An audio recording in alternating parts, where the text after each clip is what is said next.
Hi అండి, welcome back to my channel ఇట్లీ మీ సచ్చా. మనం ఈ వేసవకాలంలో వేడివేడిగా ఉండే వస్తువుల కంటే చల్లగా కూల్గా ఉండేవి తింటే మనకి హాయిగా ఉంటుంది కదా. అందుకే నేను ఈరోజు కస్టర్డ్ ఫ్రూట్స్ చేస్తున్నాను అనమాట.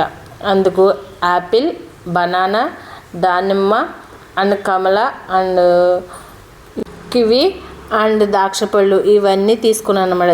వీటిలన్నిటిని చిన్న చిన్న ముక్కల కింద కట్ చేసి మనం పక్కన పెట్టుకుని ఈ లోపల మనం పాలు తీసుకుని పాలుని స్టవ్ మీద పెట్టేసి ఒక అర లీటర్ పాలు తీసుకుంటే పావు లీటర్ పాలు దాకా మరగనిచ్చి దాన్ని మనం కస్టర్డ్ పౌడర్ని 2 స్పూన్లు కస్టర్డ్ పౌడర్లో కొద్దిగా పాలు పోసి కలిపేసి ఈ కస్టర్డ్ పౌడర్ని మనం మిల్క్లో వేసుకోవాలి. మిల్క్లో వేసి కాసేపు దగ్గర పడేంతవరకు మరగనిచ్చి ఆ పాలని దించేసుకుని తర్వాత మనం కట్ చేసుకున్న ఫ్రూట్స్ ముక్కలన్నీ పాలల్లో వేసేసుకోండి.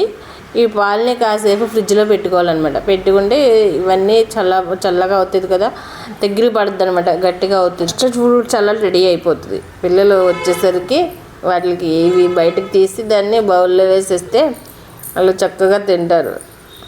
సూపర్ టేస్టీగా కూడా వచ్చింది తినడానికి. పిల్లలకి ఆ పళ్ళు ముక్కలన్నీ పళ్ళ కింద తగులుతుంటే యాపిల్, దానిమ్మ ఇవన్నీ చాలా ఇష్టంగా తింటారు పిల్లలు.